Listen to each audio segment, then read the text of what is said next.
In a moment, this tiny two-bed terrace may be compact and bijou, but it could be a bargain. The guide price is 75 to 80,000, but what will it fetch in the auction room? For the third and final time at 85,000, you're all done. I've been to a few auctions now and bid on a few properties, and the nervous side never goes. So, would Mark's nerves hold at the Clive Empson auction? On the day of the auction, I got there roughly an hour before the auction was due to start, so I could get a good seat. Lot 35, and what may I say? Guided at 75 to 80, starting at 75,000. Must be worth 75. No one started to bid in it, so I did the maiden bid of 75,000. A lot of interest in this. 75 I am bid. Thank you very much indeed. £75,000 I have. 80 do I see. At £75,000 then, for the first time being sold at 75,000, being sold for the second time at 75,000. I thought I had the property in the bag. He got to the second call, going once, going twice. Third and final time at... And then someone else put their hand up. 80,000 I have. Thank you very much indeed. So I then had to start bidding. He bid 80,000. 82 do I see. 82 I have, and 85, sir. At 82 is sitting at 82,085 for you. At £82,000 I have then, being sold, make no mistake. At £82,000 the catalogue is out, 85 I am bid. And so he then outbid me, bidding 85, and hence I lost out on the property. 85,000, 88 do I see. It's gone over his budget of 83, and he's lost it. By the exit door at 85,000. I did feel actually gutted because I had thought I was going to get that, especially when I nearly got the property at 75,000, which would have made me a nice little profit. 85,000 for the third and final time. At 85,000, are you all done? Sold at 85,000, and your number, please, sir. Sold. So who is Mr. 9834, our tall, dark stranger? 85, thank you very much. Well, I'm bad boys one time. Sexy ladies in the place, yes. Jahson Nemhard is a Kentish crooner who spent the mid-90s singing with legendary band The Drifters and is currently attempting to launch a solo career from his own spare room. He's a multi-talented man and has turned his hand to property development to tide him over until his next lucky break. Jahson and long-term builder buddy Steve Potter have been developing properties together for the last 3 years. So how did you actually get into property developing? I started out doing the basics of building work, from decorating, plastering, right the way through, until I literally developed all of my skills from plumbing, electrical, roofing. I've got like friends and family that's pretty much been in the business for a while, and I used to work with them, and they said to me, oh, well, why don't you do it for yourself, kind of thing, because you can do everything yourself. I hear that you've actually performed in the same room as the auction itself. Was it quite odd? Yeah, a little bit. Obviously, the setup's totally different, and I'm a lot more confident on stage when I'm singing than I am, like, bidding for properties. You're going to keep the port? I went with them to have a peek inside their latest acquisition. Will their plans be in harmony with the house?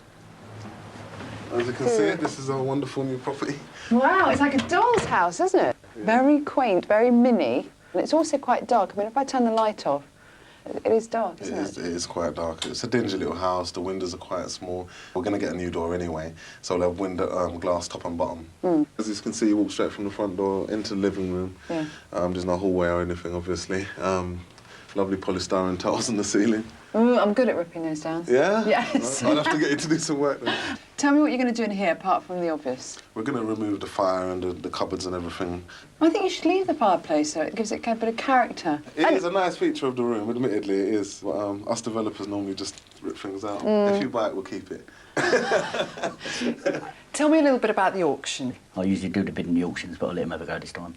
Well, that was nice. Reluctantly. Yeah. I had a false team at the time. Nearly lost it because he wouldn't bid. Really? Yeah, wouldn't we? I had a strategy. Yeah.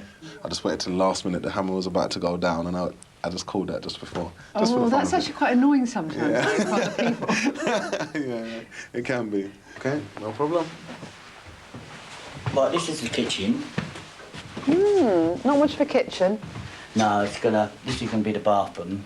It's quite old-fashioned having the bathroom downstairs and the bedrooms upstairs. Yeah, unfortunately, because the house is so small, it can't really facilitate a bathroom upstairs without obviously infringing on one of the rooms. What we're planning to do is put a stud partition wall literally where you're standing there.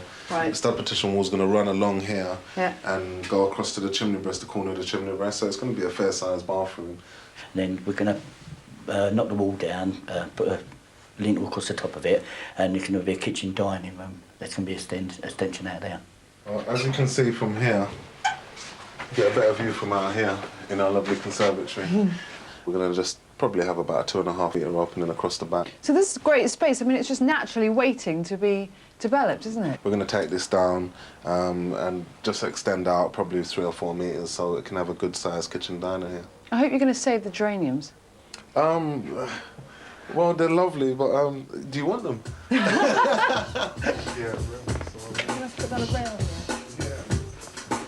This is the back bedroom, and you know what was referring to downstairs is it's a bit unusual because you've actually got a bathroom to the back. It's also a bit small. Yeah, very small. It's literally like a box room in here. What's going to happen with the wall there? Well, we're taking this wall down, then we're going to put a toilet and a sink in there.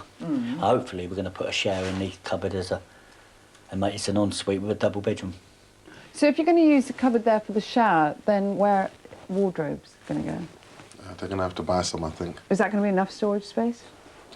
It's up to a lot of people don't use, like, clutter the places up nowadays. A lot, you know, it's what they call it, the simplistic lifestyle now, isn't it? So through here into the only other bedroom. Oh, well, you could have a double bedroom here, for sure. Yeah, this is about the best room in the house, really. And it's got a fireplace down there. Had a fireplace. Fireplace. Yeah, we're going to do away with that. Just brick it up and plaster it over. Are you? Yeah. You don't want to make a feature of it? Definitely not. Definitely not. You're adamant about that. Yeah. Now, this is quite interesting here. There are loads of different layers of wallpaper. Yeah. It's kind of like a historical record. You often find signatures and love hearts of where people have written things from the past on, you know, I worked here or whatever in, I don't know, 1962. You've kind of got the 50s here, you've got possibly even 40s here. So how long do you think it's going to take, all in all? What do you think, Steve? I think about 6 weeks. We set the budget about 15,000.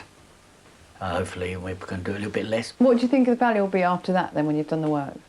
Well, I spoke to a local agent and they value it about 125,000 when it's all finished. So once this project's done and dusted, have you got your eyes on something else? What's next? Straight back to the auction.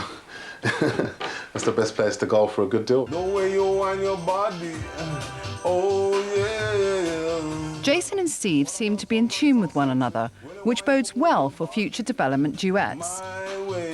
Jahson, though, still dreams of jacking in the day job and going solo. What is your first love, property or music? Easy answer, music. Security is definitely property development and building in general, and music is really the love of my life. So how does Mark feel now that he's lost out? Good luck to him. I hope he makes a nice profit out of it, but I'd rather it have been me that got it than obviously him. And how does it make Jahson feel? You make me feel so horny, horny, horny. Yeah.